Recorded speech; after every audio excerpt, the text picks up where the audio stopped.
In today's video, we have some fun stuff, and by fun, I mean interesting, controversial, potentially, stuff related to Bronny James. Also, stuff around Karl Anthony Towns, the Minnesota Timberwolves, Julius Randle. You're not going to want to miss it, so make sure you guys do keep locked in on the channel. Hope you guys enjoy. Hit that thumbs up, subscribe, all that fun stuff. That being said, a little bit of a technical issue. I wasn't able to get my cam to work. I probably have to reboot everything.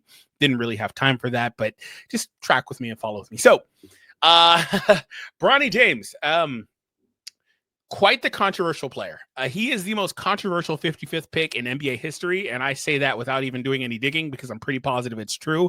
He was the only person really talked about from that draft class on a national level. They barely talked about anybody, the number one pick or otherwise. They didn't talk about anybody but Bronny at all. They didn't cover anybody but Bronny, and that's because he's LeBron James Jr., right?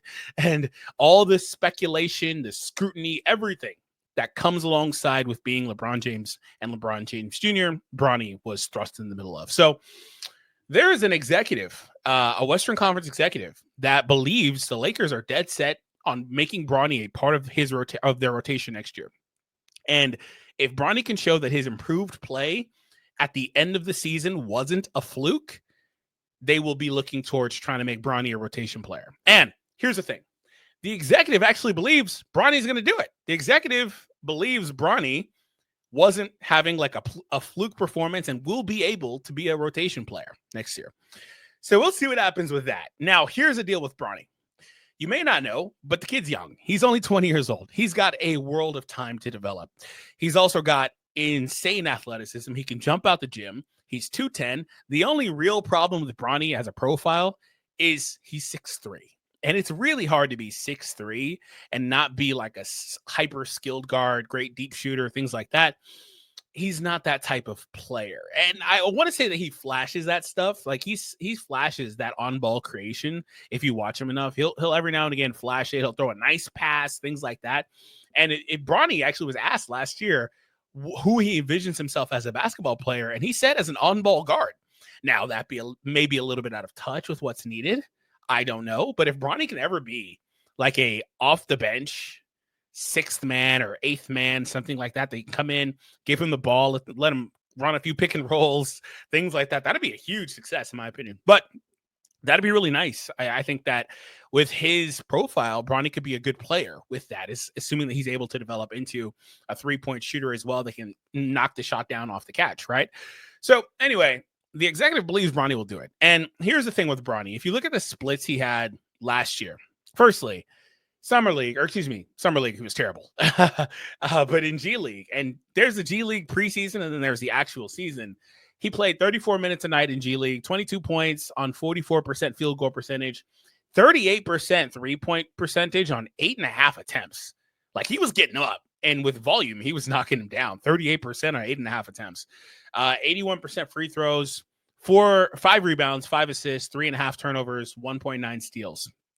So you guys probably can't see this too great. I'm sorry. But yeah, that's kind of how the splits are. Feel free to look up his in-season stats for the South Bay Lakers. But that's the G League, right? That's nothing like insane. But I will say that 3-point shooting, 8.5 attempts, I mean, that's legit, right? So if he's able to show, I don't know if he's ever going to be that level of a shooter at the NBA level, because that's a top end shooter. I don't know if he could be that, but if he can get you, 4 or 5 attempts per game, knock down 36, 37%, that's an NBA player right there. And so when you look at this, you're like, okay, well, Bronny may be able to be good. And the funny thing with Bronny is that if you were actually watching him, so here's the deal with Bronny on a side note. He's so controversial because of who he is. And it's an extension of LeBron, of course. And LeBron is probably the most controversial athlete ever. Like, seriously. So there's the section of people that hate LeBron and thus hate Bronny, right? There's a section of people that hate Bronny because they hate that LeBron basically strong-armed him in. They scream nepotism, this and that.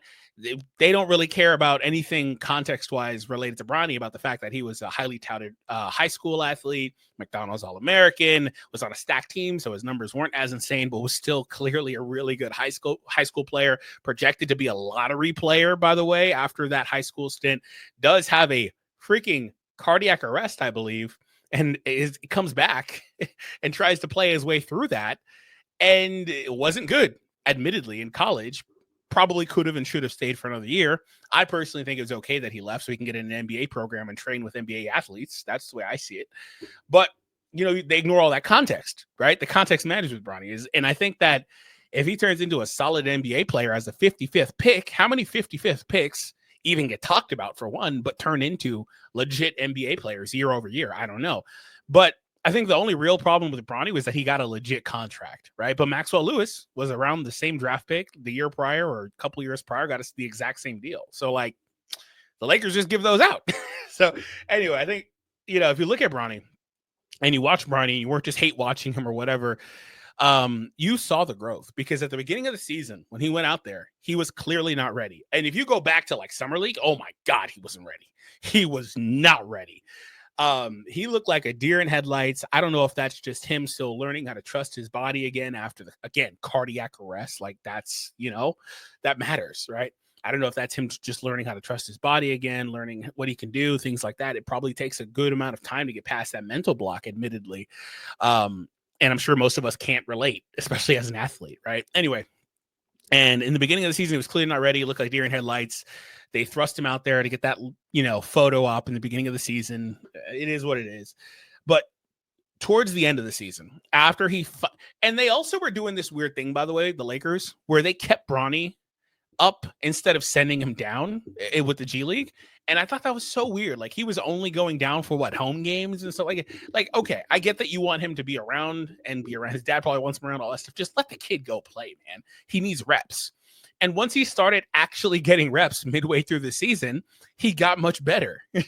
Because when they called him up after that, there was one game where they called him up and because he was killing it in the G League. And he did not look good trying to guard Tyrese Maxey. And that was the game where Stephen A did the whole, as a father, this, all that stuff. And then, funny enough, after that, Bronny has another couple good showings, and there's never anything said about that. But he started to look really good towards the end of the season, right? And so if you're the Lakers, you're in a weird spot because you need to win now. You do. Do you think Bronny, at least in the regular season, can be a guy you can turn to for 10 minutes a night? If he gets to that level, that's huge. You know what you're looking for from Bronny? It's similar to Max last year, or Max over the last couple of years. Anyway, Max looked pretty bad in his first summer league, if I remember correctly. And then he went into the next season and showed flashes. And then the following summer league looked much better. What you're looking for from a guy like that, and in this case, Bronny, is you'll know if he's going to be able to be that probably by the summer league. And what I mean by that is these guys clearly look better than the rest of the rookies out there or the rest of the other athletes out there.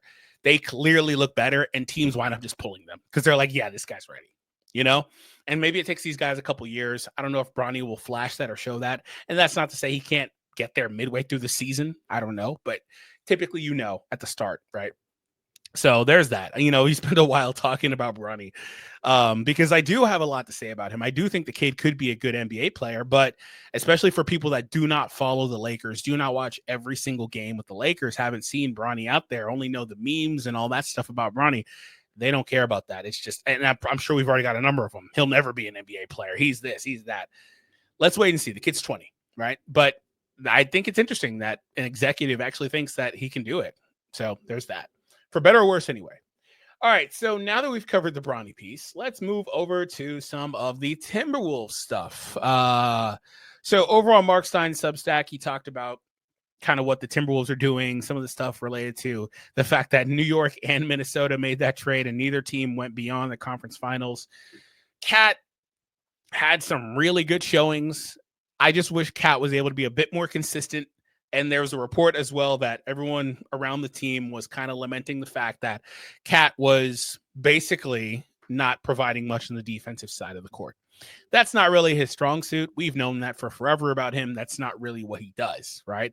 And if you're a team that is center, the problem with the Knicks is that they've got like Jalen Brunson who tries, but he's still a target. He's still a smaller guard. He can be picked on a bit by an athlete with a physical advantage. And if you get past him for whatever reason, and you're looking at Cat, it's like, okay, well, I'm still just going to go right through Cat, right? Like, that's why things look so different when they turn to like Mitch Robb, So there's been a lot of talk about that. And there's talk about Kevin Durant. So let's see what we say.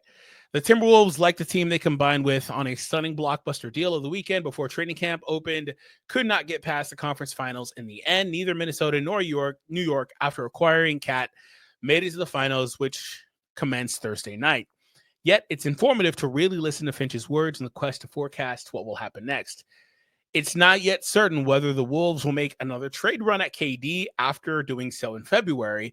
League sources say Minnesota indeed made serious trade inquiries for Durant at the February 6th deadline, contacting at least one Eastern Conference club about functioning as a facilitator to help two luxury tax teams that had strayed beyond the second apron combine on a massive in-season maneuver. Oh, that got close, didn't it?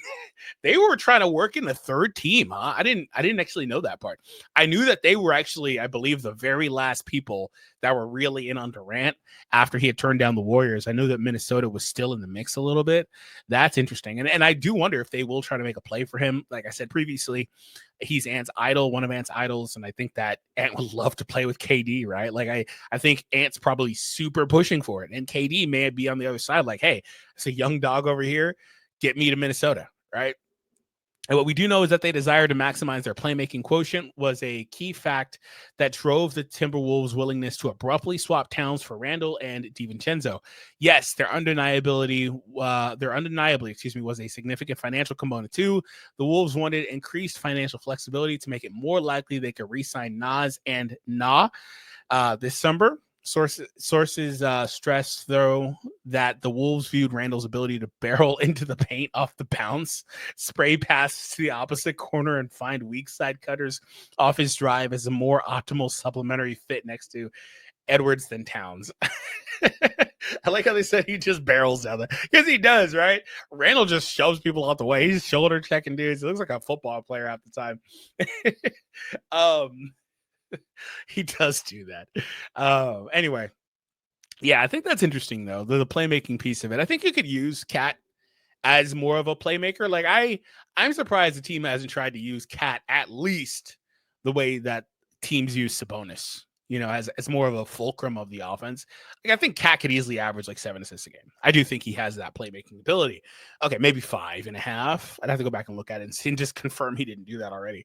But I think he could average more assists and be used more. But if you're looking for more of like an off the dribble, pick and roll type guy, then Randall's obviously gonna have him beaten that. The Wolves also believe DiVincenzo's underrated playmaking could boost the offense and help make up for what they were losing by sacrificing Towns' floor spacing. Don't forget that before the Villanova product signed with New York in the summer of 2023, Minnesota's Tim Connolly-led front office chased him hard. The Wolves were widely regarded as DiVincenzo's other leading suitor when he chose the Knicks. DiVincenzo remains on a trade value contract that will pay him through $12 million in each of the next 2 seasons. No stress there. The far more challenging aspect of Minnesota's offseason will be figuring out Randall's role and salary, as well as deciding whether to persist with the current core or pursue yet another dramatic change. The Suns are expected to make Durant available again in coming weeks after settling upon a new coach. The Wolves will have to decide if they want to rejoin the trade chase for the future Hall of Famer or try to keep building on what they've already assembled. The action shot from the Wolves Twitter feed captures the spirit of Randall. He wants to stay in Minnesota. There's much to think about. The Wolves, on one hand, just made back-to-back trips to the conference finals for the first time in franchise history. After getting that far just once in the team's first 34 seasons of existence. Also true, though, Minnesota has won only one game in the West Finals 2 springs in a row. Randall holds a $31 million player option that he must exercise or decline by June 29th. Reed has his own $15 million option that many around the league expect last season's 6th man of the year to decline. And as Mark Stein covered in Saturday's piece, Alexander Walker will be an unrestricted free agent in high demand after flourishing this season on a bargain salary. I already did a video on that. You can check it out. But yeah, those 3 guys right there are core pieces to the Wolves. And some of their play has been up and down in the postseason, but that doesn't mean this team shouldn't try to retain those 3 guys. I think the tricky one is Alexander Walker. There's not much out there, and there's not a lot of solid 3-and-D guys. And so I think he will be somebody that is coveted, and he's definitely getting more than $4 million. Like, he absolutely outplayed that contract value. So there's that. Randall, I do expect to pick up that option, and Reed will definitely turn it down. He's worth more than $15 million today. So yeah, that's part of where, like they mentioned earlier, the cat trade came in. They knew that they would have to pay these guys, and if they're going to really seriously try to rejoin the chase for KD, as they put it, then they're going to have to make some decisions. I talked about maybe the decision to move off of somebody like Gobert if possible. They may have to make some decisions on this roster because this roster is already hyper expensive anyway this season. And once again, they only won one game. Like they've got to get better. But you know what I will say is that you still have a young superstar and can hope for internal growth. You will definitely get it. Ant will come back better next year. But with the West being what it is that enough? You may still be 3-4 years away. Oftentimes, the superstars, the young superstars oftentimes don't really win it until 26, 27 anyway. So maybe Ant's just ahead of the curve. Maybe that's just true as well. So I do wonder about that. But with them, the good news is they didn't take a step back. There was legitimate concern about whether they would take a step back by making the trade that they did. They got back to the same place, right? So there's that. They can argue on that. To me, though, Randall's situation is the most interesting. The Wolves were never more effective. This season than when Randall was absolutely rolling as a downhill driver. By April, according to DiVincenzo's analysis, Randall was making the right read on every play.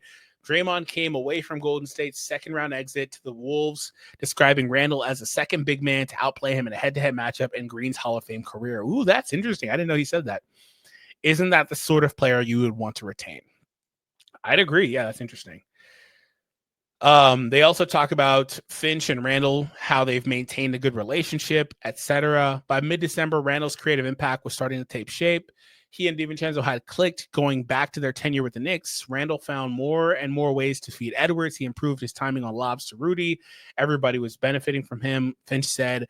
And then they go through and chronicle basically how the season went for Randall up to that point. But yeah, I do think that Randall should be a guy that they look to retain. And the good news is they don't really have to struggle to do so. Again, I think he's going to pick up that option. I think that beyond that, though, is where the question is. And if you, again, are going to try to trade for a guy like KD or whatever other player is going to be out there, what are you going to be losing? I think that matters, right? What do the Suns want? And also, for the record, it matters what the Suns want, obviously, but it doesn't matter as much as it would in other situations. KD is an old superstar. You're not going to command a heavy return for him. He's also a pending free agent, next season. Like he's got all the leverage. Like aside from the fact that they could say, hey, sorry, we're not going to trade you. Stay here. If KD tells another team, hey, don't trade for me, I'm not going to play for you, then they're probably not going to trade for him. Right. So we'll see what happens ultimately. And if they say, hey, well, okay, we're going to trade with this team. Well, actually, I don't want you getting back Randall. I want to play with Randall. So then, they would have to rework it and put somebody else in the deal. Like that stuff matters. So ultimately, though, like I said on Timberwolves, you would hope for, internal improvement. You would have your guys getting better. I think, though, with this team, I don't know if Rob is ready to play yet, but I do think they need a bit more pop in that Conley spot. And I think Conley is fine, but I think at this point, Conley should be your backup point guard, more of like your 6-man type. I don't know if that means you need to just play Ant as your point guard and start DiVincenzo or not. I don't know if that means, you have to move into one of those spots ultimately to get that done. But, you have to, I think, move Conley off of the starting group and move him to the bench. And I think you could get away with that. And I think if you put Ant in that role from the jump of the season and give him as much burn as possible, I think he could really do it. And I think he could really flash what you need him to flash. And him and Randall out there can lead the team in assists. I think Randall led the team with like 5 assists per game this year. So I think that would be pretty good. And Conley still being the veteran around the team on the fringes as the 6-man or so, I think that'd be nice. I think they just definitely need to upgrade that spot. And again, you're still looking for improved development as well from McDaniels. McDaniels flashed a few really good performances in this postseason too, but a lot of their guys are just kind of inconsistent, right? So it really, what that does is it puts a lot of pressure on Ant to be consistent every single night, which you would want from your superstar, of course. But like I said, he's a little bit ahead of, they're just a little bit ahead of the curve right now. He's still pretty young, right? So we'll see what happens in the next couple of years with this team. But, this offseason, I think, is very pivotal for them. And the thing is that also looking ahead towards next offseason, the Timberwolves have most of the core guys already locked up, and I'd assume they'd lock up Reed as well. So maybe they have more flexibility for next summer that they can do to put more pieces around if they're just trying to get better, of course. But let me know in the comments down below what you think about everything talked about in this video. And if you haven't seen the most recent one, what are you doing? Check it out. It's on the screen right now.